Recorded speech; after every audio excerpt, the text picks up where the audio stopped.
Go! Alors, on va retravailler rapidement sur les conversions d'unités. Le plus important, c'est d'abord de connaître ce tableau qui est là. Il faut vraiment que ce tableau, vous l'encriez dans la tête. Mètre, décimètre, centimètre, millimètre. Je saute 1, 2, 3. Je tombe au micromètre. Alors, micro, c'est une sorte de petit U comme ça, avec une grande jambe devant et un M pour dire que c'est en mètres. Ici, plus petit, ce sont les nanomètres. Là, c'est un petit N. Et puis, ici, ce sont les picomètres. Mais celui-là, il est un peu moins usuel. On l'utilise un peu moins.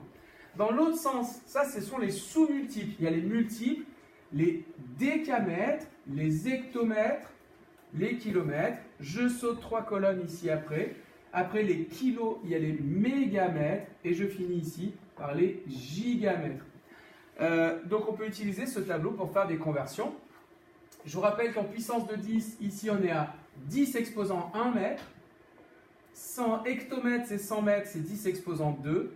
Kilo, c'est 1000 mètres, c'est 10 exposant 3. 10 exposant 4, 5. 10 exposant 6 pour les mégamètres, 7, 8. Et 10 exposant 9 pour les gigamètres. Même chose de l'autre côté.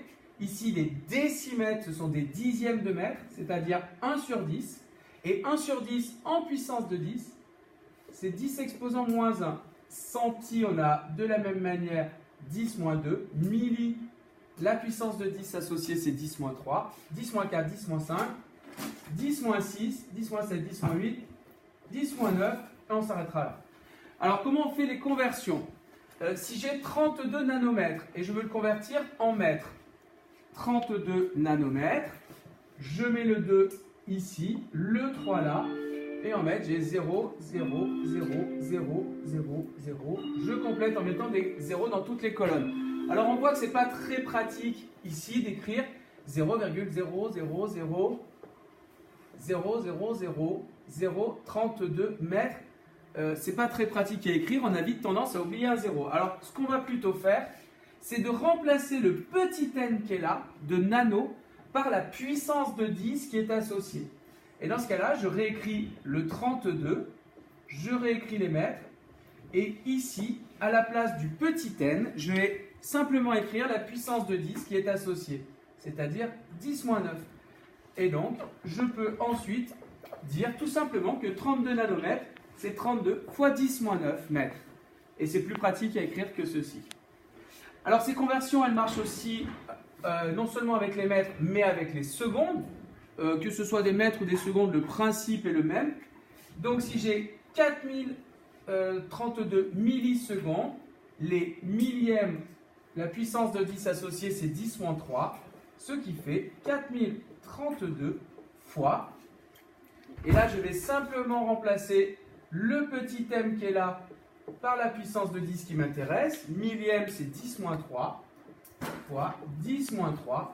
Et par contre, je n'oublie pas de dire que ici, je suis en secondes, donc je rajoute les secondes ici. Donc pour faire les conversions, on peut simplement apprendre ce tableau avec les différentes puissances de 10 et remplacer le préfixe, la petite lettre qui est là, par la puissance de 10 qui est associée.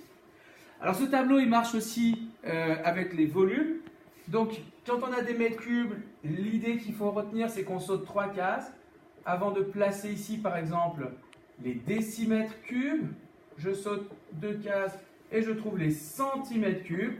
1, 2, 3e case, j'ai les millimètres cubes. Même chose dans l'autre sens. 1, 2, les décamètres cubes. 1, 2, au 3e ici, j'ai les hectomètres cubes. 1, 2, et ici les kilomètres cubes. Alors, quand on parle de volume, on parle très souvent de mètres cubes, si on a des gros volumes comme une piscine. Et sur les petits volumes, on va plutôt utiliser le litre. Là, il faut savoir que la correspondance entre les litres et les mètres cubes, elle se fait dans cette colonne. Un décimètre cube correspond à 1 litre. Ici, j'ai les décilitres, les centilitres, les millilitres. Et puis ici, les décalitres, hectolitres et les kilolitres. Comment est-ce qu'on fait les conversions? Alors, pour faire les conversions, par exemple, si je veux convertir 3 cm3, je veux la valeur en mètres cubes. Alors, 3 cm3, j'écris ici, je viens dans la colonne des mètres cubes, j'ai 3 cm3, 0, 0, 0, 0, 0. 0,1, 2, 3, 1, 2. encore une fois, on se retrouve avec plein de zéros ici et c'est pas ce qu'il y a de plus pratique. On pourrait utiliser une puissance de 10 ou alors écrire ces 3 cm3, je pourrais les donner, voir ce que ça donne dans quelle est la correspondance avec les litres. Alors si je veux la correspondance de 3 cm3 avec les litres, donc j'écris le 3 de 3 cm3 ici et je regarde à quoi ça correspond. Et là on voit que 3 cm3 c'est égal à 3 millilitres. Voilà un dernier exemple. Dernier exemple, ici, si je veux convertir 3 centilitres en litres, 3 centilitres en litres, 3 centilitres, c'est 0,03 litres. 0,03 litres. Voilà.